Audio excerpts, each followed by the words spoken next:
Tu as bien fait d'être là ce matin. Tu as choisi la bonne part qui ne te sera pas retirée. Alléluia, que le Seigneur soit loué. Est-ce que tu peux prendre la Bible dans Ésaïe 25? Saint-Esprit.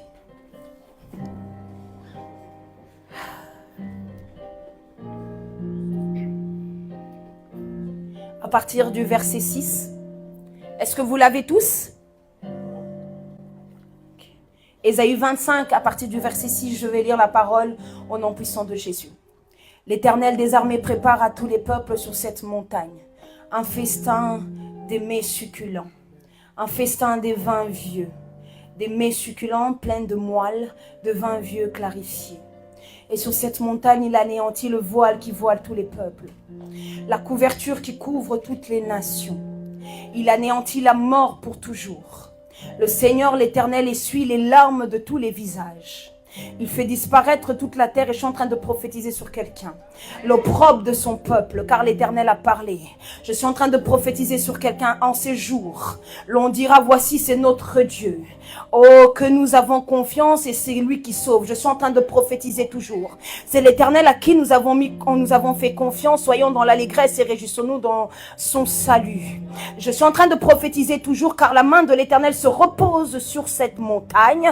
Et Moab, les Kaisha Anderia Sata, est foulé sur place comme la paille est foulée dans une mare à fumier. Je suis toujours en train de prophétiser sur quelqu'un. Au milieu de cette mare, il étend ses mains. Comme le nageur les étend pour nager, mais l'Éternel abat son orgueil et déjoue l'artifice de ses mains. Il renverse et il précipite les fortifications élevées de ses murs et il les fait crouler à terre jusque dans la poussière. Je suis en train de prophétiser sur quelqu'un.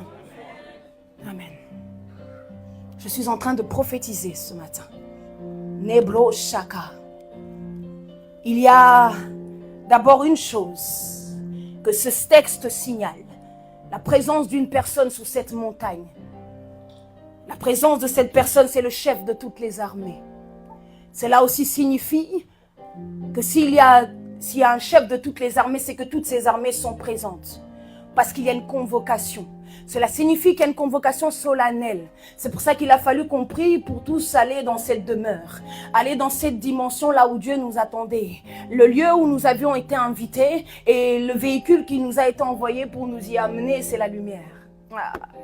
Je ne sais pas si quelqu'un saisit. Je prophétise sur quelqu'un que cette lumière qui m'a visité, que j'ai rencontré, que cette lumière te visite, entre dans tes yeux, entre dans tes oreilles, entre dans ton âme, dans ton esprit. Je suis en train de prophétiser sur quelqu'un.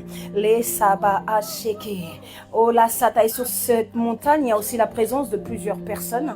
Oh, alors on peut aussi parler, lorsqu'on parle de l'armée, on peut aussi comprendre alors qu'il y a différents rangs qui étaient représentés. Oh, il y a alors tous les peuples, on nous dit. Oh, car alors ça veut dire aussi quand on parle de tout le peuple, c'est que ce qu'il y a sur cette montagne, c'est la part de toute personne. Ah, ce n'est pas pour une personne en particulier ce matin. En fait, Dieu est venu visiter son peuple. Dieu est venu visiter sa maison. Tu peux dire, je suis visitable. Est-ce que tu peux regarder ton voisin et lui dire, je suis visitable? Oh, est-ce que tu peux le comprendre et le saisir en esprit, dire, je suis visitable? Est-ce que tu peux maintenant parler à Dieu et lui dire, Seigneur, je suis visitable. Je prophétise au nom puissant de Jésus que tu es visitable. Je prophétise que ta famille est visitable. Je prophétise que ta maison est visitable. Est-ce que quelqu'un peut se lever et dire, Seigneur, je suis visitable. Ma famille est visitable. Est-ce que quelqu'un peut saisir en esprit qu'il est visitable? Parce que les choses que nous sommes en train de faire dans ce lieu, c'est des choses prophétiques. C'est que nous sommes en train de faire dans ce lieu. C'est des choses qui s'accompliront et qui arriveront. Oh, je parle à quelqu'un. Namo Satarayata. Je prophétise ce matin. Je suis visitable. Est-ce que tu peux regarder ton voisin et lui dire, tu es visitable? Tu es visitable. Ce n'est pas ma part seulement, mais c'est pour tout le peuple. C'est pas, amen. Je suis visitable, Seigneur. Là-bas, chaka. Et nous continuons. Il y a une invitation. Il y a un lieu. Ce lieu, c'est une montagne. La montagne, c'est souvent vu comme un lieu de révélation. La montagne est vue aussi comme un lieu d'élévation spirituelle, une rencontre entre l'homme et Dieu. Parce qu'à chaque fois que Dieu a voulu rencontrer un homme, on nous a dit, allez dans le désert. Le désert signifiait que Dieu peut parler. C'est la même racine. Et on nous a dit que Dieu voulait nous parler. Et pour que Dieu nous parle, Dieu m'a dit, il y a une rencontre. Il y a un lieu que j'ai préparé pour visiter l'homme face à face. Parce que même Moïse, lorsque tu lis les Écritures, lorsqu'il devait rencontrer Dieu, il devait monter sur un lieu, sur une montagne. Et c'est sur cette même montagne qu'il pouvait parler avec Dieu. La Bible nous dit que Moïse était monté sur la montagne de Sinaï. Et il est resté sur cette montagne, Dieu lui est apparu et lui a donné les 10 commandements. Il y a un lieu où Dieu peut te rencontrer. Il y a un lieu quand Dieu veut parler à un homme. Quand Dieu veut donner des instructions à un homme, il le rencontre sur une montagne. Un lieu spirituel. Un lieu où toi tu dois monter. Très souvent nous avons l'habitude, nous attendons que Dieu descende. Je veux te dire que Dieu ne descend pas. C'est toi qui dois monter. Dis à ton voisin, tu dois monter. Parce que Dieu ne descendra pas. C'est toi qui dois monter. Alors sur cette montagne, il y a une invitation. Sur cette montagne se prépare un festin. C'est un jour particulier. Ça, je vous ai dit aujourd'hui, c'est un jour particulier. Sur cette montagne se prépare un festin. Et dans Psaume 43, lequel nous avons prié, on dit « Envoie ta lumière, qu'elle me guide et qu'elle me conduise à ta montagne sainte, à tes demeures. » Cette montagne, on n'y monte pas comme ça. Cette montagne, pour y arriver, il faut être conduit par la lumière. Le véhicule que tu utilises pour y monter, c'est la lumière. C'est pour ça que j'ai dit que des fois, ce qui te manque dans ta vie, c'est la lumière. C'est une dose de lumière. Parce que face aux ténèbres, il te faudra une dose de lumière. Il y a certains ténèbres qui te résistent parce que ta lumière n'a pas encore été intensifiée. Il y a certains ténèbres qui peuvent se présenter encore devant nous parce que notre lumière n'est pas assez intense. Mais que ça te révolte aujourd'hui. Que ça te révolte. J'aimerais parler à quelqu'un que ça te révolte ce matin. Que tu dises non en fait. Intensifie. Change la fréquence de ma lumière. Change l'intensité. L'intensité. Merci. De ma lumière. Je prophétise sur quelqu'un ce matin. Que le Seigneur change l'intensité de ta lumière. Les mots Satan. Et sur cette montagne, c'est pas n'importe qui prépare cette fête, ce festin. C'est l'Éternel des armées lui-même. C'est un roi. Donc ça veut dire qu'ici, c'est un festin qui est réservé à des rois. Tu es peut-être passé par des temps de jeûne. Ça, c'était le sacerdoce. C'est la sacrificature. Tu as jeûné. Maintenant, le Seigneur, il dit, monte et mange avec moi. Là, c'est la dimension de la royauté. C'est pouvoir manger avec lui. Tableau Satan. Je prophétise que tu puisses avoir la grâce de monter et manger avec Dieu.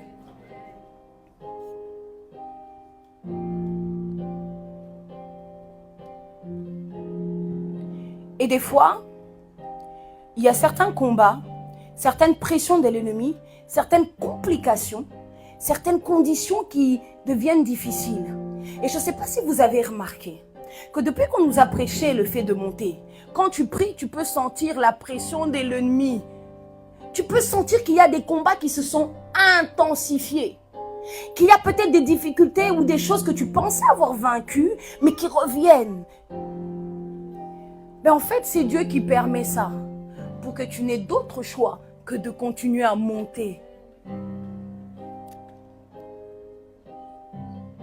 Parce que lorsqu'on grimpe au sommet d'une montagne, il y a plusieurs choses qui peuvent se passer.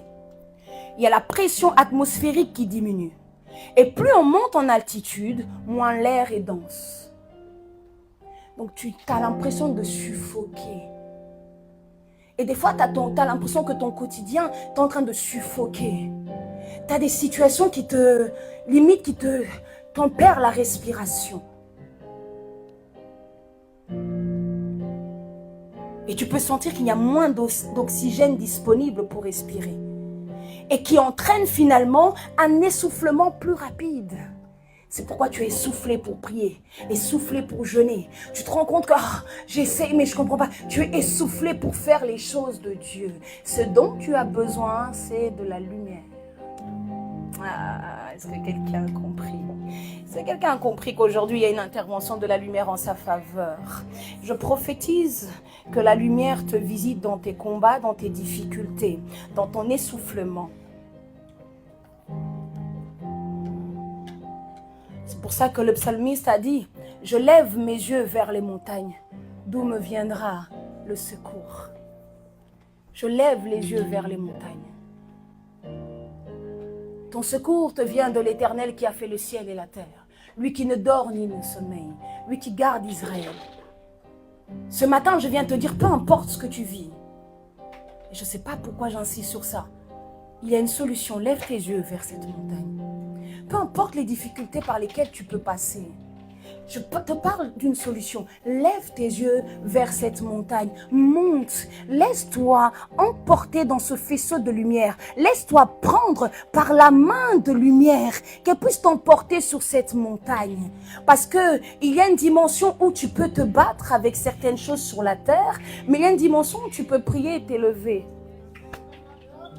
Je me souviens une fois, j'étais en train de prier.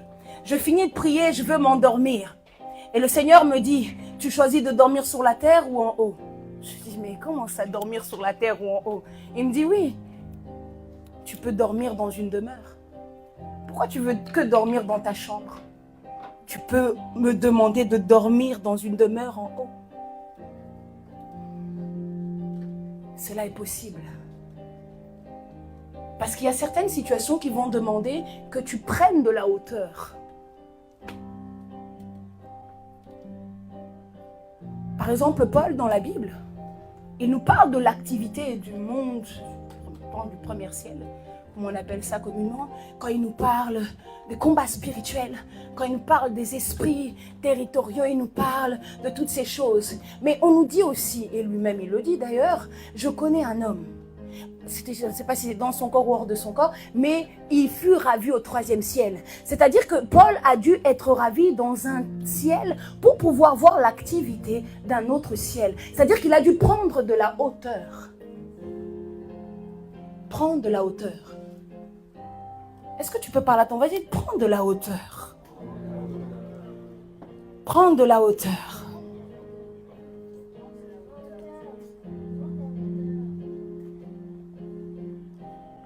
Et la montagne,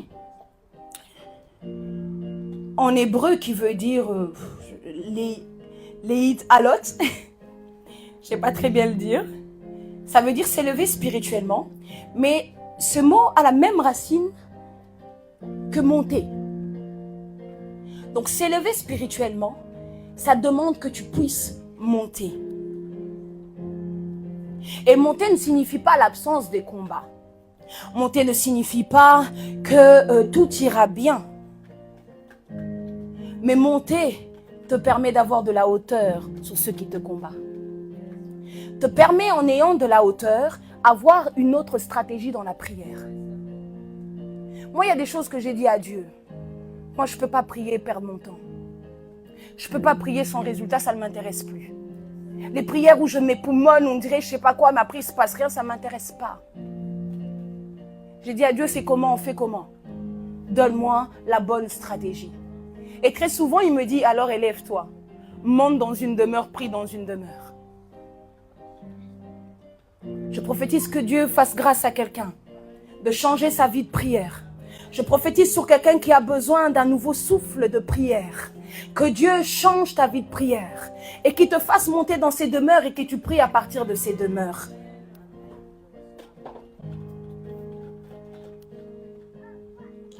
Et cette montagne, Ce n'est pas n'importe quelle montagne. Cette montagne, c'est la montagne de Sion. Et Sion, c'est la montagne sainte. Sion, c'est là où la lumière ne tarit pas.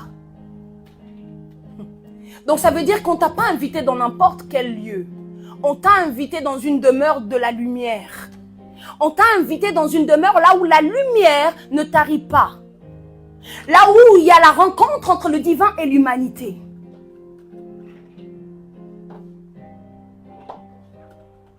Si la parole déclare Sion, beauté parfaite, Dieu resplendit sur Sion.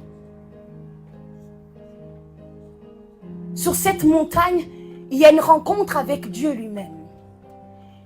C'est lui-même qui prépare cette rencontre. Peut-être que toi, tu ne t'attendais pas à ça. Peut-être que tu n'avais pas prié pour cela.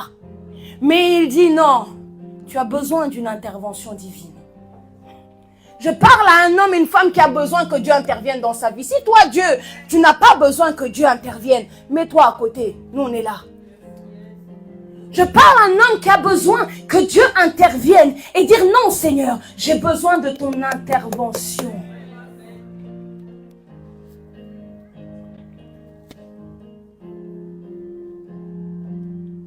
Sur cette montagne, il y a une véritable rencontre, comme je vous ai dit.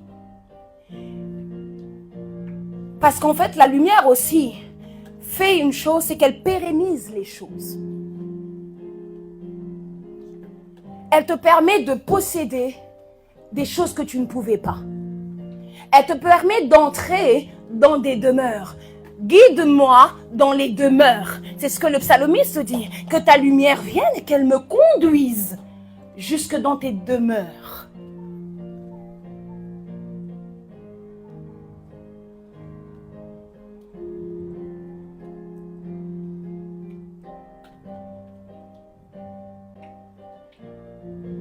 Et nous avons besoin de lumière.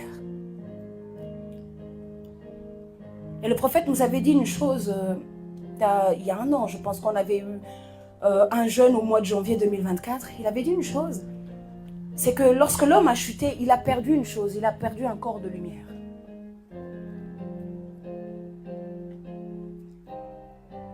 Mais Dieu lui a laissé son esprit. Et son esprit, c'est là que réside la lumière. Alors j'ai compris une chose aussi, lorsqu'on nous parle de la parabole des 10 vierges. On nous parle des vierges sages et folles. On nous dit celles qui étaient sages, elles ont gardé la lumière. Leur lampe est restée allumée. En fait, ce qu'on nous dit, c'est que leur esprit est resté allumé. Elles avaient assez de lumière pour leur permettre de survivre et d'attendre l'avènement de l'époux. Donc, dans ton esprit, tu as besoin que cette lampe soit allumée. Tu as besoin de la lumière, qu'elle soit allumée dans ton esprit. Que cette lumière puisse t'éclairer. Et ça m'a fait penser aux 7 esprits de Dieu, qu'on nous dit qui est devant le trône. Et dans l'un des esprits, on nous parle de l'esprit de la sagesse. Ces femmes ne sont-elles pas des femmes sages? Est-ce que l'esprit de Dieu n'était-elle pas sur elles? Parce qu'on nous parle de Christ dans Ésaïe, on nous dit que l'esprit du Seigneur reposait sur lui. L'esprit de conseil, l'esprit de sagesse, l'esprit de crainte de l'Éternel, l'esprit de connaissance, l'esprit de la révélation. Les 7 esprits reposaient sur lui. Et ces femmes, sur elles reposait l'Esprit de Dieu. C'est ce que j'ai fini par comprendre. Et il y a une dimension dans laquelle on nous invite sur cette montagne, c'est à pouvoir pénétrer des choses qui demeurent en Christ, des choses que Dieu a pérennisées en Christ, parce que c'est en lui qu'il a mis toute la plénitude de la divinité. Ainsi on nous a dit monter, parce que nous montons en lui, afin de percer des mystères. Je prophétise à quelqu'un de comprendre ces mystères, de pouvoir pénétrer en lui. Parce que même ce corps qu'on a perdu, Nous allons le récupérer parce qu'il nous dit dans 1 Corinthiens 15, 51, je vous dis un mystère, nous mourrons pas tous, mais tous nous serons changés. En un instant, en un clin d'œil, à la dernière trompette, la trompette sonnera. Les morts ressusciteront incorruptibles et nous serons changés. Il faut que ce corps corruptible revête l'incorruptibilité et que ce corps mortel revête l'immortalité. Lorsque ce corps corruptible aura revêtu l'incorruptibilité, ce corps mortel aura revêtu l'immortalité, alors s'accomplira la parole qui est écrite, la mort a été engloutie dans la victoire. N'est-ce pas, nous avons parlé de la mort pendant la modération. C'est pour ces choses-là que nous vivons. Et ce festin, qui est préparé, me fait aussi penser à un festin dont on nous parle dans l'Apocalypse, les noces de l'agneau, auxquelles nous allons être invités. C'est comme si c'était une préfiguration de ces choses. Ça veut dire que bien avant, ils ont pu voir, Ésaü a pu voir les noces de l'agneau. C'est pour cela que nous vivons. Nous avons une espérance, c'est que la croix nous a apporté. C'est qu'on nous a dit une chose, vous aurez la vie éternelle. Sans cela qu'on espère. Parce que si on n'espère pas ces choses-là, comme Paul l'a dit, alors buvons, mangeons et mourons. Si c'est pas en cela que tu espères, buvons, mangeons et mourons. Mais nous croyons à la croix. Nous croyons à un évangile qui consiste à prêcher Christ crucifié et ressuscité. Nous croyons à un évangile qui n'est pas voilé pour nous, mais que la croix a dévoilé pour nous. Je parle à un homme et une femme qui comprend que l'objectif de tout ça, ce n'est pas moi. C'est pas pour que je monte et que je vienne te dire que je suis monté, que j'ai vu des choses. Mais c'est pour que je me prépare aux noces de l'agneau. Je viens parler à quelqu'un et te conscientiser pour que tu te prépares à la rencontre avec le roi, à ses noces. C'est de ça qu'il s'agit. Parce que tout passera. Les prophéties passeront. Tout ce qu'on dit là, les puissances. Je veux manifester la puissance, tout c'est bien, mais ça passera. Mais une chose qui ne passera pas, c'est lui, Jésus-Christ de Nazareth. Il est le même hier, aujourd'hui et éternellement. Son règne ne passera pas et son royaume ne sera jamais détruit. C'est de lui que je te parle ce matin. Je te parle de celui qui prépare un repas pour toi, un repas royal.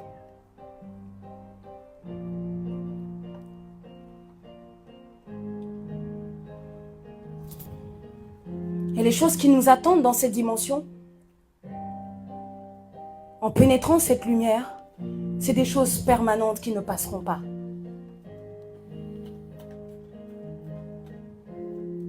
Sion, c'est aussi le lieu de la communion. Ça représente le royaume de Christ, la nouvelle Jérusalem qui doit descendre. Parce qu'on nous dit alors qu'il y aura un nouveau ciel et une nouvelle terre. C'est cela que nous croyons. Je viens te parler des choses auxquelles nous croyons, auxquelles moi je crois. Au-delà de prophétiser, au-delà de ministrer, de manifester la puissance, je crois en ces choses-là qui m'ont été promises. Ces choses que la croix m'a donné accès. Moi qui étais dans l'inimitié avec Dieu, séparé de la vie de Dieu. Mais j'ai été réconcilié par la puissance de la croix. J'ai été réconcilié par la résurrection de Jésus qui m'a réconcilié pour que moi je vive ces choses et que j'ai part à ces choses-là. Et ce sont ces choses que j'ai réclamées à Dieu. J'ai dit oui, c'est bien la manifestation de la puissance, mais est-ce que je participerai aux noces? Est-ce que je participerai à ce repas?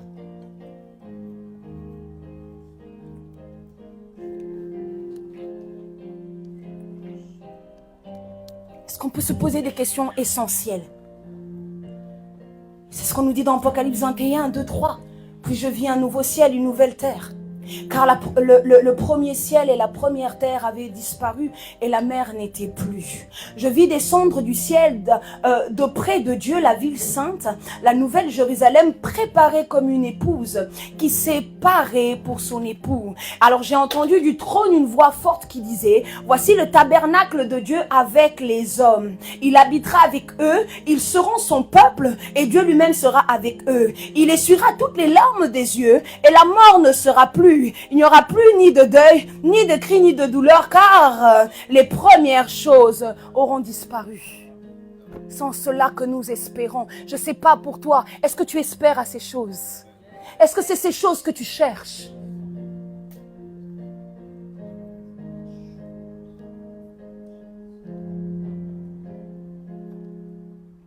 Et lorsqu'on nous dit de monter qu'il y a un festin, c'est on doit manger. N'est-ce pas? Parce que s'il y a un festin, c'est que tu dois manger quand même. Moi, en tout cas, je vais aller manger, je ne sais pas pour toi. Est-ce que tu peux dire à ton voisin, moi, je vais manger, je ne sais pas pour toi? Vous m'avez l'air très sérieux. Est-ce que tout va bien? Est-ce qu'on est ensemble? C'est intéressant ce que je dis? Est-ce que ça vous fait pénétrer dans des lumières? C'est ça le but.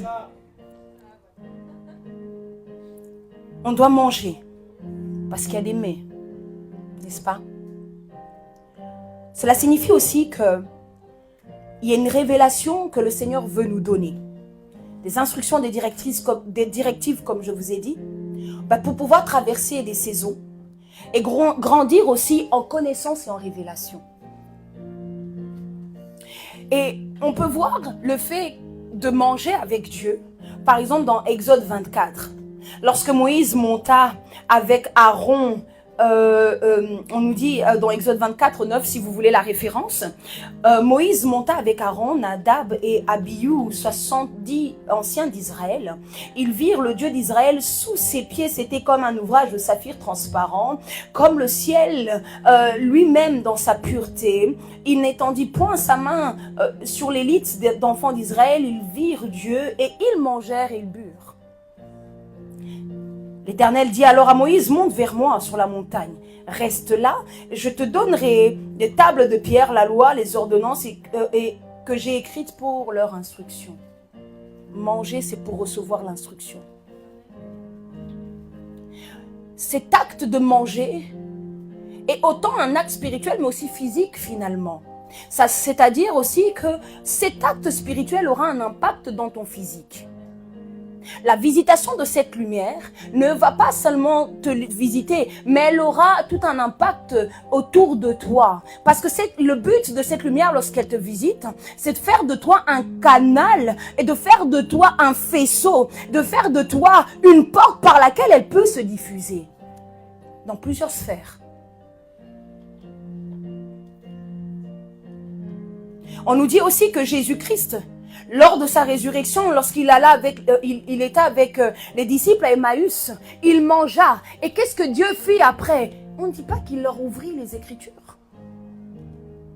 L'acte de manger veut aussi signifier profondément, fondamentalement, qu'il y a une révélation du Mashiach qu'on peut avoir. Dans cette lumière, en la pénétrant, en mangeant à sa table, en allant et en étant, lorsque tu es invité dans ce festin.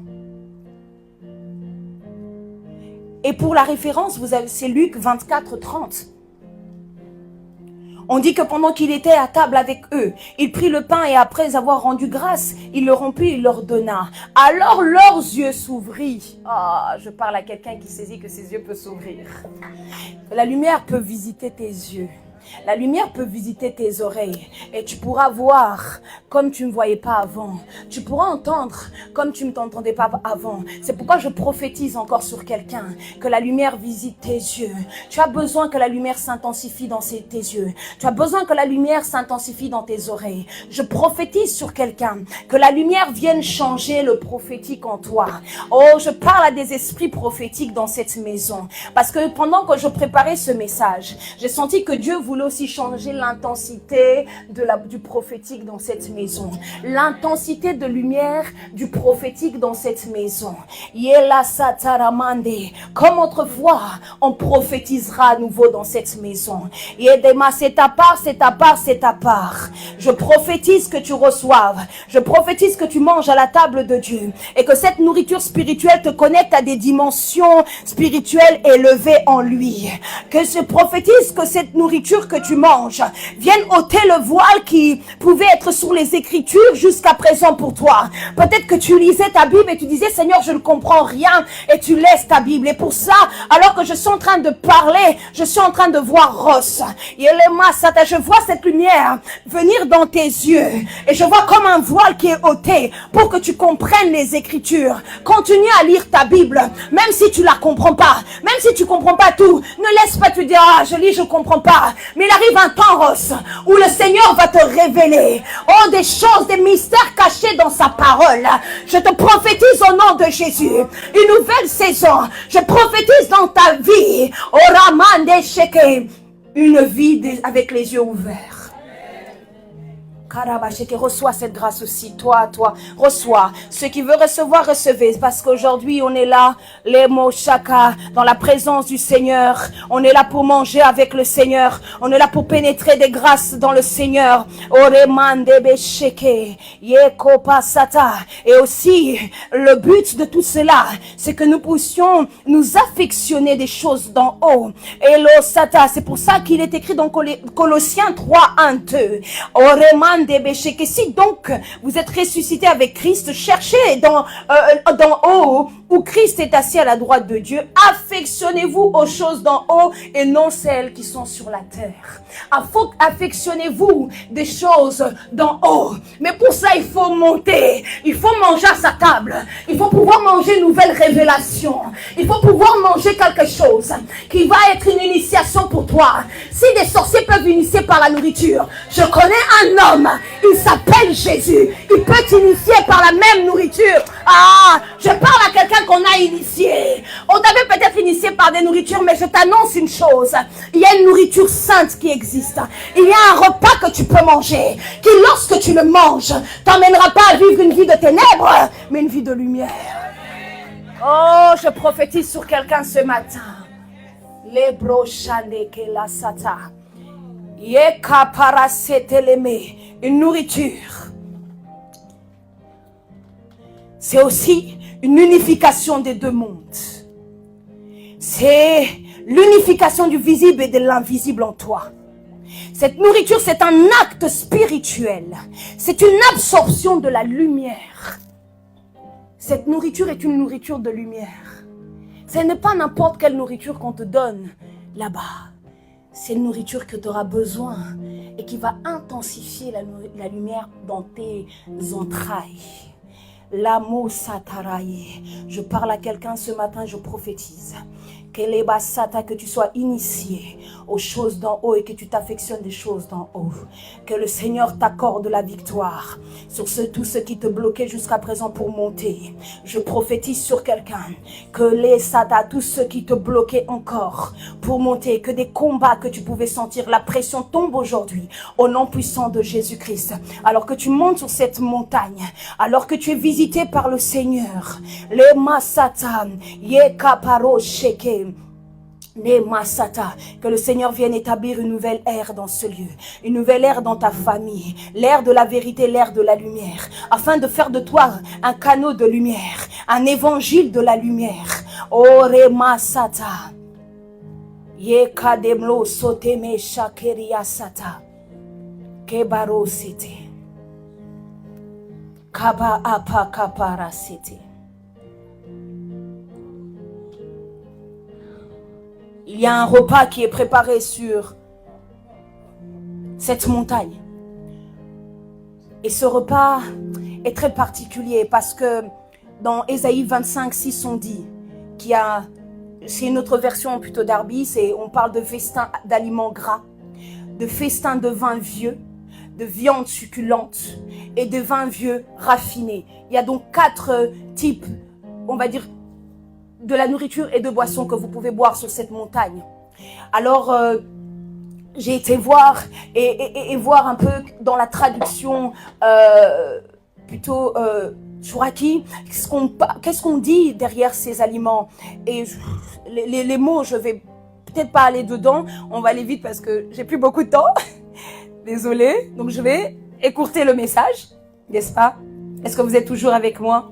Est-ce que vous êtes bénis? Et je veux parler du vin vieux. Les vins vieux, ça symbolise le sod, Le sod, c'est le secret. C'est-à-dire qu'il y a le mystère des mystères divins. Ça veut dire qu'ici, dans cette dimension, Dieu t'appelle dans le secret. Je parle à quelqu'un qui peut découvrir sur cette montagne des secrets. Qui peuvent découvrir le sod de Dieu. Je parle à des femmes et des hommes qui comprennent que quand je monterai, il y a un mystère caché qui me sera révélé. C'est ce qu'on veut nous signifier par les vins vieux. Le vin vieux, c'est une révélation qui paraît peut-être lente, mais elle a été mûrie et maturée dans la lumière de Christ. C'est des secrets divins mûris dans la lumière cachée. C'est pas un vin ordinaire, mais c'est un vin céleste. C'est un vin qui a son origine depuis les temps anciens. C'est un vin qui a eu le temps de maturer. Vous voyez comme un bon 100 et millions de, 1900, combien. C'est un peu dans ça, mais là c'est même pire. Là on nous parle du sod. On nous parle d'un secret, des choses cachées. C'est-à-dire qu'il y a une dimension sur cette montagne où on nous appelait de pénétrer les dimensions des choses cachées en lui. Des secrets. Est-ce que je parle à quelqu'un? Vous me regardez comme ça. Est-ce que quelqu'un comprend? Est-ce que quelqu'un pénètre cette lumière? Montons ensemble dans cette lumière.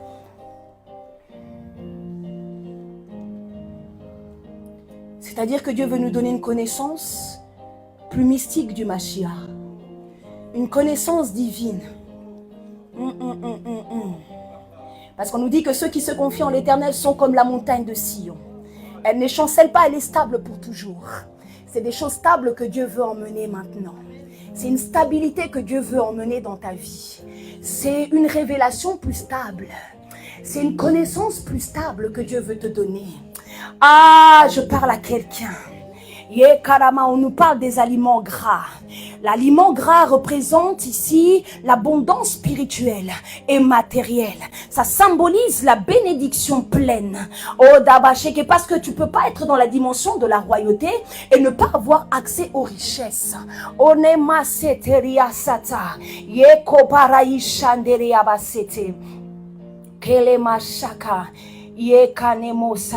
Et on nous parle des viandes succulentes. Ces viandes, c'est l'image de la nourriture qui est intérieure. Ça veut dire que c'est une dimension où Dieu vient dans ton intériorité. Cette lumière, elle vient pénétrer ton intériorité. C'est plus, là on nous parle d'une révélation beaucoup plus profonde encore. Dans ton intériorité. C'est de la nourriture pour ton âme. C'est de la viande. Donc c'est de la nourriture que ton âme a besoin. Il y a un type de nourriture aussi que tu dois pouvoir nourrir ton âme. Le problème, c'est qu'avec quoi nourris-tu ton âme? Avec quoi le nourris-tu? Les masata, yekereme isha, yedabaro sete. Et on nous parle des vins vieux clarifiés. Alors ça symbolise la sagesse divine. Ça symbolise une vie sans le voile. Et kadaba. Et elle est clarifiée parce que ce vin est filtré. Rabasheke. Et ça symbolise quelque chose de purifié, de raffiné. Namashaka. La sata. Parce que là, le premier c'est un vin vieux, ancien. Mais ici, on nous parle d'une révélation pure, sans mélange. Un prophétique pur, sans mélange. Des ivresses pures, sans mélange. Parce que c'est le temps de vivre des ivresses pures sans mélange. Sans qu'un démon vienne se manifester dans la présence de Dieu. Sans que des esprits viennent encore t'embêter. J'ai prophétisé sur ta vie de vivre des ivresses pures. Des révélations pures, des visitations pures de la part du Seigneur, un prophétique pur. C'est de ça que nous avons besoin. C'est de ça que nous avons besoin. Un prophétique pur, une révélation pure de Christ et la dama. Et c'est cela qui se passe sur cette montagne. Pendant que tu manges cette nourriture, pendant que tu dînes à la table de Dieu,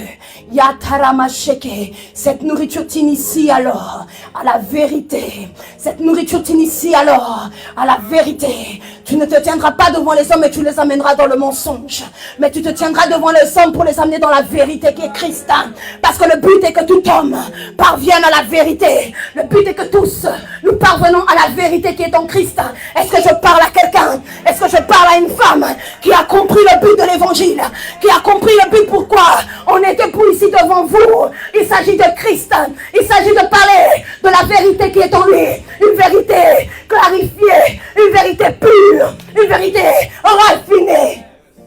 Pas de mensonges. Parce que nous sommes fatigués des mensonges. Nous sommes fatigués d'un Jésus qu'on s'est inventé. Nous sommes fatigués d'un Jésus qu'on nous a parlé, mais que tu ne vis pas. Mais est-ce qu'on peut vivre Christ? Est-ce que quelqu'un peut se lever et dire non, je veux vivre Christ autrement? Je veux une révélation pure de toi. Est-ce que je parle à un esprit qui se lève et qui dit Seigneur, je saisis cette parole pour moi. Je la saisis dans ma vie. Seigneur, je veux te vivre dans une révélation plus pure. Est-ce qu'on peut prier et dire oh Dieu, nous voulons te vivre. Non Seigneur, dans quelque chose de plus pur. Oh Jésus, nous voulons te rencontrer dans une nouvelle pureté. Est-ce que tu peux commencer à prier? Kalachekelebe Yakanamo Sata Keteleme. Mais il y a une autre action qui se passe sous cette montagne. On nous dit qu'il va anéantir le voile qui couvre les peuples et une couverture qui couvre les nations. Et ce voile, il s'agit de l'ignorance. Elomasata, des croyances erronées que tu as de Dieu. Une mauvaise perception que tu as du monde de l'esprit. Le problème aussi, il est là. C'est que nous avons comme une distorsion de la perception des choses spirituelles. On te parle d'une chose, mais toi tu vois autre chose. On te parle de quelque chose, tu vois autre chose. Tu as une image de Jésus que tu t'es fait.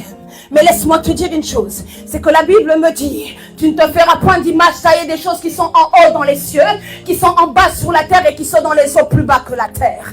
Et laisse-moi te parler d'un témoignage. Un matin, je priais, pendant nos prières du matin à l'époque, j'étais en train de prier, j'étais emporté dans une vision.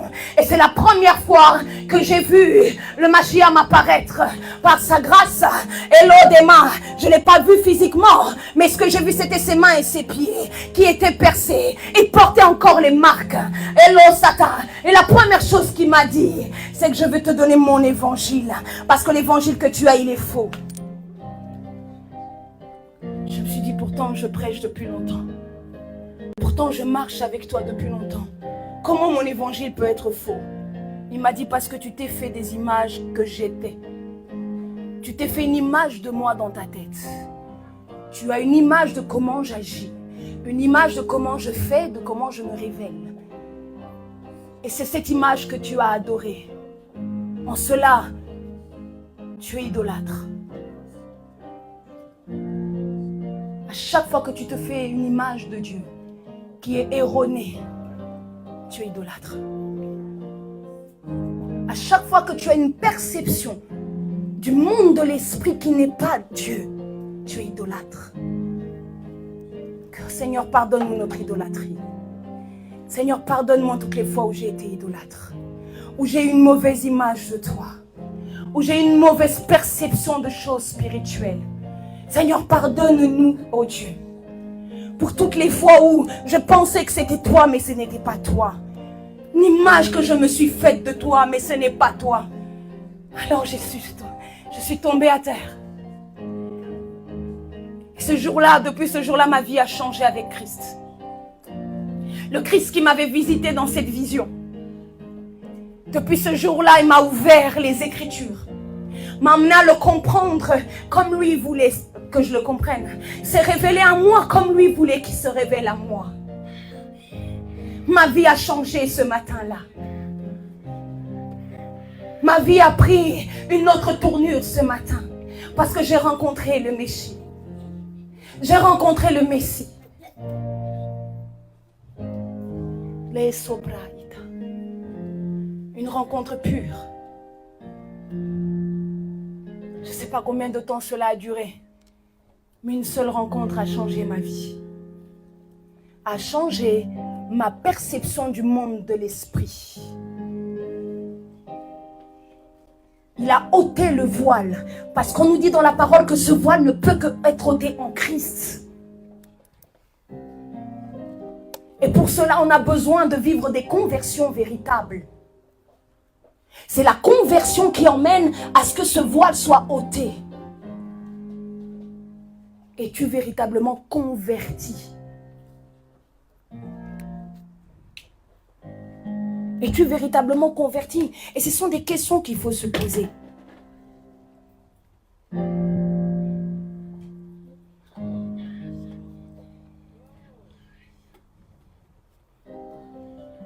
Parce que ce voile le Seigneur veut ôter ce voile. Parce que ce voile est là pour cacher, pour protéger la gloire de Dieu. Mais sur cette montagne-là, le Seigneur veut ôter le voile pour toi. Et c'est ça la bonne nouvelle que je viens t'annoncer ce matin. Et ce voile est symbolique parce que c'est comme une forme de barrière spirituelle finalement. C'est comme une couverture que tu as sur ton esprit. Comme un filtre qu'il y a entre le monde matériel et le monde spirituel. Et ce voile symbolise aussi la dimension des choses qui sont cachées, mais qui sont maintenant révélées à ceux qui en ont l'accès.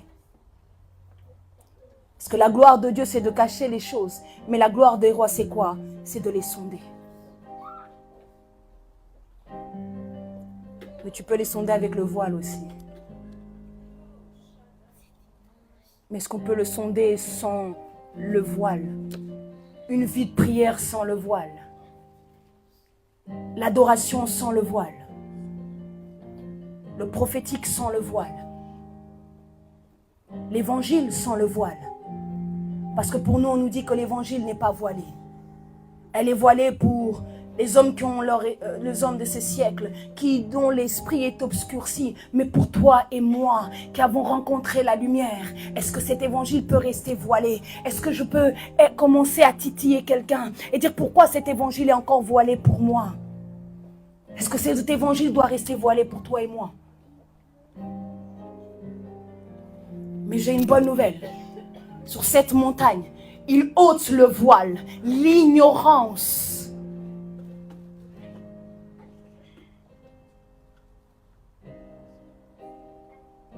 Et je vous ai dit qu'il faut une véritable conversion. Et la conversion, je vais vous le définir, c'est un changement intérieur. La conversion est un acte intérieur, personnel et spirituel. C'est une décision de véritablement changer de vie et de marcher selon une nouvelle vie. C'est ça la conversion. Elle implique une prise de conscience spirituelle qui est souvent accompagnée par la repentance. C'est que tu retournes ton cœur vers Dieu. Et le signe extérieur alors de la conversion, c'est le baptême. Es-tu converti?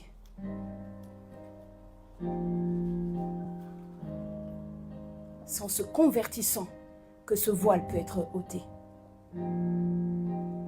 Parce que le but, c'est que tous nous soyons dévoilés. Que nous prions, que nous nous rassemblions et que nous n'ayons plus le voile. Je rêve de voir des cultes où on peut tous voir la même chose. Pas qu'une personne qui dise pas ça et d'autres personnes qui ne comprennent pas toujours. Qui sont là, qui se disent ouais, ça c'est elle, c'est alors. Ah c'est Lionel, ah c'est Ephraim. C'est Rosa. C'est Ornella, parce qu'on passe devant. Non en fait. Sur cette montagne, c'est pour tous les peuples.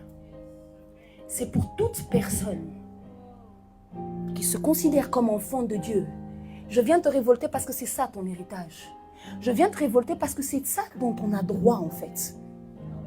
Ce sont ces choses-là qui sont à nous, qui sont notre héritage et qu'on doit réclamer. Parce que c'est ça notre héritage en Christ que nous avons. C'est de vivre ces choses, que ces choses deviennent notre réalité.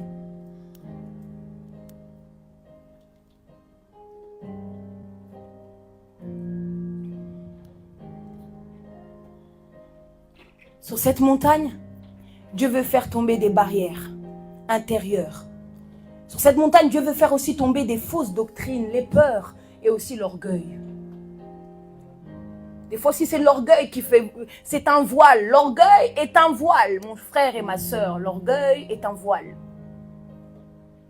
Le fait de penser que tu te suffis à toi-même, que tu n'as besoin de personne ou quoi que ce soit, c'est un voile.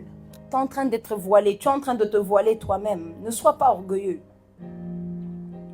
Sur cette montagne, il veut faire tomber une fausse image que tu as de Dieu. Il veut déchirer ce masque pour qu'on le voie tel qu'il est. Parce que c'est en le voyant tel qu'il est, sans le contemplant, qu'on peut être transformé à la même image de celui que nous sommes en train de contempler dans sa gloire. Tu ne peux qu'être transformé à l'image de celui que tu vois.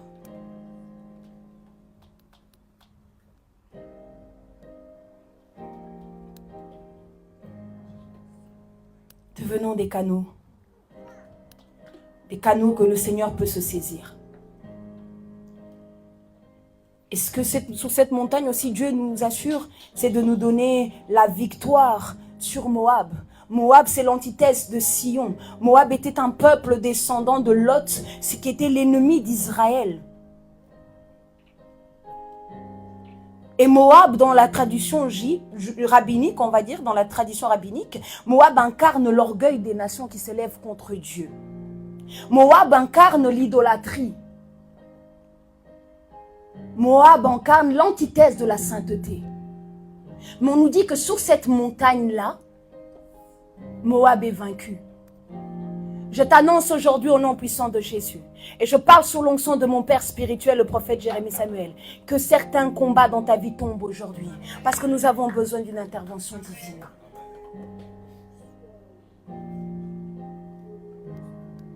Des forces d'opposition soient renversées dans ta vie au nom de Jésus. Qu'ils soient tous jugés. Parce qu'il y a un jugement sur nos ennemis aussi. C'est ce qui nous est assuré sur cette montagne aussi. Une victoire totale sur l'ennemi. Sur la puissance de Moab. Avec son orgueil qui se lève et qui se lève devant toi et qui te dit tu n'avanceras pas. Mais nous, on va se lever devant Moab aussi avec la parole. Même s'il marche contre nous avec la lance et le javelot, nous, on avance devant lui avec la parole. C'est l'arme que nous avons. La parole de Dieu. Et j'ai décidé de ne plus me laisser faire par qui que ce soit. J'ai décidé de ne plus me laisser abattre. Au moindre combat, à la moindre de choses, j'abandonne parce que c'est comme si j'avais peur. Non, j'ai décidé de me lever et de comprendre mon identité. De comprendre en fait, c'est lui qui devra avoir peur de moi.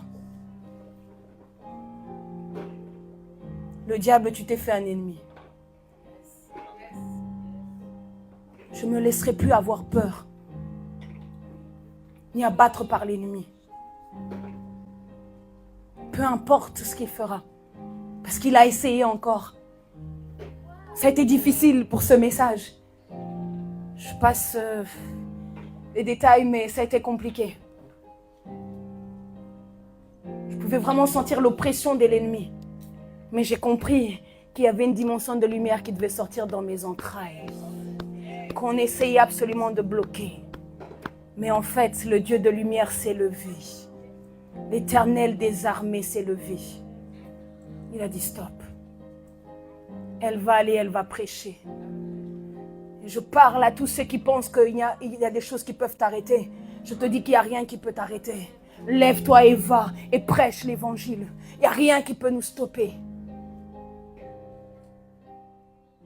Que le Seigneur vous bénisse.